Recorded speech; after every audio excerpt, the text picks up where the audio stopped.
Bulletin में सबसे पहले बात करेंगे T20 वर्ल्ड कप की। भारत के बाद धोखेबाजों को सबक सिखाने की बाजी आ गई। T20 वर्ल्ड कप में शाहीन आज दूसरा मैच न्यूजीलैंड के खिलाफ शारजा में खेलेंगे। अहम मैच में कौमी टीम का विनिंग कॉम्बिनेशन बरकरार रखे जाने का इम्कान है। बॉलिंग कोच वर्निन फिलेंडर जीत के तसलसल को बरकरार रखने के लिए पुरअज़्म हैं।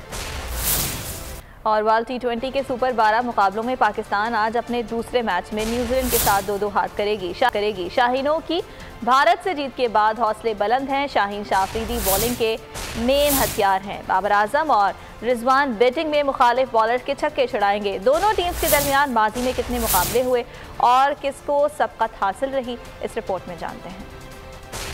अफसोस है कि पाक न्यूजीलैंड सीरीज में मसाइल खड़े हुए। उम्मीद है पाकिस्तान में इंटरनेशनल क्रिकेट जल्द बहाल होगी। न्यूजीलैंड के कप्तान केन विलियमसन की जानिब से पाकिस्तानी फैंस से माफ़ी। कहा भारत से जीत के बाद पाकिस्तानी खिलाड़ियों के हौसले बुलंद हैं, अपना 100% देने की कोशिश करेंगे। We really felt for the loss of that series.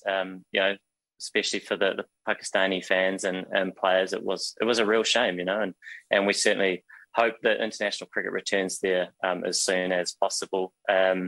But look, the focus is this first game. There are a lot of good relationships between players and both sides, and like I say, I'm sure it'll be played in good spirit.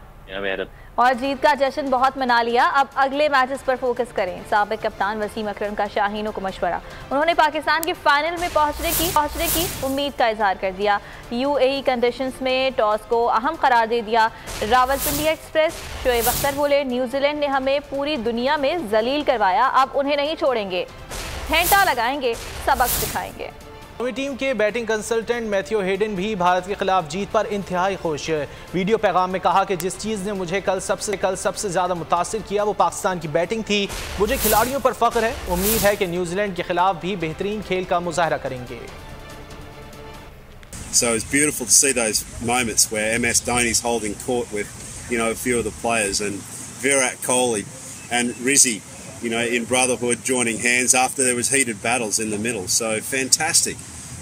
And the great humility from our perspective inside the change rooms, not getting carried away too much with the celebrations, but just this great humility, this great sense of spirit, and great sense of purpose moving into the next game against New Zealand. So all in all, I'm so proud of the boys. A special comment from my end as well around Dean Jones, and how it is that he's always been there for Pakistan cricket. He's been on the phone to me, for years, telling me how great these young batters are and how special, Pakistan and the environment and the culture of cricket is in Pakistan. So a little shout out, to our spirit in heaven, that Dean Jones looking down, seeing an inspired Pakistan beat India was very, very special for me personally.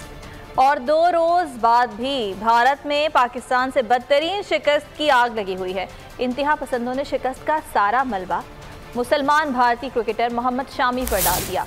Mohammad Shami और अक्षय कुमार को गद्दार और पनौती करार दे दिया। मौका का गाना बनाने वाले भारतीय मीडिया ग्रुप ने भारतीय टीम से धोखा खाने के बाद इश्तिहार तब्दील किया और वेल प्लेड पाकिस्तान का ट्वीट भी कर दिया। वर्ल्ड T20 के सनसनीखेज मुकाबले जारी हैं। आज वेस्ट इंडीज और जनूबी अफ्रीका 3 बजे और पाकिस्तान और न्यूजीलैंड 7 बजे टकराएंगी। जनूबी अफ्रीका और वेस्ट इंडीज अपना पहला मैच हार चुकी हैं। जीत के लिए दोनों टीमें मैदान में उतरेंगी। T20 वर्ल्ड कप में अफगान टीम की शानदार कामयाबी। वज़ीर आज़म इमरान खान की अफगानिस्तान क्रिकेट टीम को जीत पर मुबारकबाद। कहा कि स्कॉटलैंड के खिलाफ वाज़े फतह हासिल अफगान क्रिकेट टीम को मुबारकबाद पेश करता हूँ। अपने वतन को दरपेश तमाम तर मसाइब और मुश्किलात के बावजूद खेल का हिस्सा बनने और जीत अपने नाम करने के लिए अफगान टीम ने गैर मामूली अज़्म और हिम्मत का मुजाहरा किया। मुराद सईद ने भी अफगानी ज़बान में टीम को मुबारकबाद दी और नायब वज़ीर इत्तलात अफगान हुकूमत ज़बीउल्लाह ने भी ट्वीट में लिखा कि हमें मुस्तक़बिल में भी मज़ीद कामयाबियां हासिल होंगी। T20 वर्ल्ड कप ग्रुप 2 के मैच में आज अफगानिस्तान ने स्कॉटलैंड को आउटक्लास कर दिया। मुकाबला 130 रन के बड़े मार्जिन से जीत लिया। अफगान स्पिनर्स मुजीबुर रहमान ने 5 और राशिद खान ने 4 खिलाड़ियों को पवेलियन रवाना किया। और अब बात करेंगे कोरोना की। तो मुल्क में कोरोना वबा फैलाव में कमी का सिलसिला बतदरीज जारी है। आलमगीर वबा से मजीद 6 अफराद इंतकाल कर गए, जिसके बाद मजमूई अमवात की अगर बात की जाए तो वो 28,392 हो गई हैं। NCOC के मुताबिक एक दिन में 92 टेस्ट किए गए, जिसमें से 572 अफराद में महलक वबा की तशखीस हुई। 24 घंटे के दौरान कोरोना मुस्बत मरीजों की शराइ का 0.35% रही।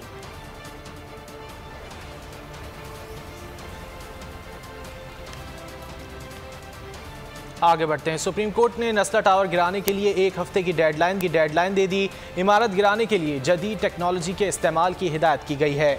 चीफ जस्टिस ने रिमार्क्स दिए कि अदालत के नज़दीक नस्ला टावर ख़त्म हो गया, सिर्फ गिराने का मसला है। नस्ला टावर से मुतालिक केस में चीफ जस्टिस हमी का इजहार करते हुए इस्तफसार किया कि नस्ला टावर अब तक क्यों नहीं गिराया गया, क्या हथौड़ी छेनी से गिराएंगे। नस्ला टावर के वकीलों ने बोलने की कोशिश की तो चीफ जस्टिस ने उन्हें रोक दिया और रिमार्क्स दिए कि अदालत के नज़दीक नस्ला टावर ख़त्म हो गया, सिर्फ गिराने का मसला है। कमिश्नर कराची 1 हफ्ते में गिराकर रिपोर्ट दें। अदालत ने इमारत की बिजली और पानी के कनेक्शन 27 अक्टूबर तक मुनक़ता करने का हुक्म भी जारी कर दिया। नस्ला टावर की 15 मंजिला इमारत में 150 फ्लैट्स मौजूद हैं, जिसमें से 44 आबाद जबकि बाकी खाली हैं। और सियासी बयान ना दें, काम करके दिखाएं। चीफ जस्टिस पाकिस्तान ने वजीर आला सिंध को झाड़ फैला दी। एडमिनिस्ट्रेटर कराची मुर्तज़ा वहाब को सख्त रिमार्क्स का सामना करना पड़ा। केरिया हुकाम की सरजरिश करते हुए कराची का मास्टर प्लान तलब कर लिया। सुप्रीम कोर्ट कराची रजिस्ट्री में समाअत हुई। हमारे साथ मौजूद हैं अर्बन प्लानर मोहम्मद तौहीद साहब। तौहीद साहब, बहुत शुक्रिया आपके वक्त का। तौहीद साहब, कल कराची रजिस्ट्री में जिस तरह चीफ जस्टिस ऑफ पाकिस्तान की जानिब से कराची की जो तामीर व तरक्की उसके हवाले से बात की गई और उस पर बरहमी का इजहार किया गया, आप समझते हैं कि कराची की डेवलपमेंट जो है वो किसी मास्टर प्लान के तहत हो रही है? देखिए, शहर कराची का मसला ये है कि इस शहर के तकरीबन 5 से ज़ायद मास्टर प्लान वक्तन फ़वक्तन बने, लेकिन ये मुख्तलिफ अदवार में बनने वाले इन मास्टर प्लान में से अक्सर जो थे वो नोटिफाइड नहीं हो सके और नोटिफाइड ना होने की वजह से उनके मुताबिक अमल दरामद नहीं हो सका। हाँ, ये हुआ कि कुछ कंपोनेंट जो है वो किसी मास्टर प्लान से लिए गए, लेकिन उस पर भी कोई ऐसा अमल दरामद नज़र नहीं आया। हम ये कह सकते हैं कि पिछले 40-50 साल से शहर जो है वो बगैर किसी मनसूबाबंदी, बगैर किसी मास्टर प्लानिंग के चल रहा है। ठीक है, तौहीद साहब ये फरमाइएगा कि अब जिस तरह से सुप्रीम कोर्ट की जानिब से अहकामात भी सामने आ रहे हैं, गैर कानूनी तजावुज़ात का खात्मा भी हमने होते हुए देखा, तो आप क्या समझते हैं कि क्या ये मुमकिन आपको नज़र आता है कि सिर्फ गैर कानूनी तजावुज़ात का खात्मा कर दिया जाए, बिल्डिंग्स को गिरा दिया जाए तो काफ़ी हद तक शहर में बेहतरी आ सकती है, और मज़ीद बेहतरी के लिए क्या किया जाना चाहिए?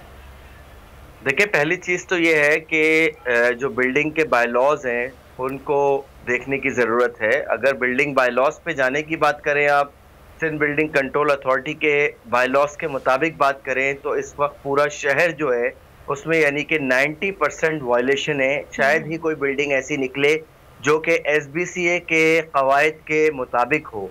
पहला मसला तो ये है, क्या अब दो सूरतें हैं, क्या हम तमाम बिल्डिंग्स को, पूरे शहर की 90% बिल्डिंग्स को जो है वो गिरा दें, या फिर दूसरी सूरत ये कि हम जो है वो उस पर मुशावरत करके देखा जाए कि दरमियानी रास्ता जो है वो क्या निकलता है। दूसरी जो अहम चीज़ है वो ये कि देखें, इस वक्त शहर कराची में सिर्फ एक बिल्डिंग का ही मसला नहीं है, बल्कि अगर बुनियादी सहूलियात की बात करें तो सेहत की सहूलियात, पानी की फराहमी और बहुत सारे मसाइल हैं। लेकिन ये सारे मामलात हम जो देखते हैं वो नज़र ये आता है कि वो मामला जिनमें ज़मीन का मसला है, लैंड इश्यूज़ हैं, उसके इर्द गिर्द ज़्यादा बातचीत होती हुई नज़र आती है, और दीगर मसाइल जिसमें तालीम, सेहत, पानी की फराहमी, दीगर मसाइल, उस पर जो है उन अर्बन इश्यूज़ पे कोई बात करने वाला नज़र नहीं आता, ना उन पर बात की जाती है, ना ही जो आला अदलिया है उनकी तरफ से इस हवाले पर कोई वाज़े अहकामात सामने आते हैं।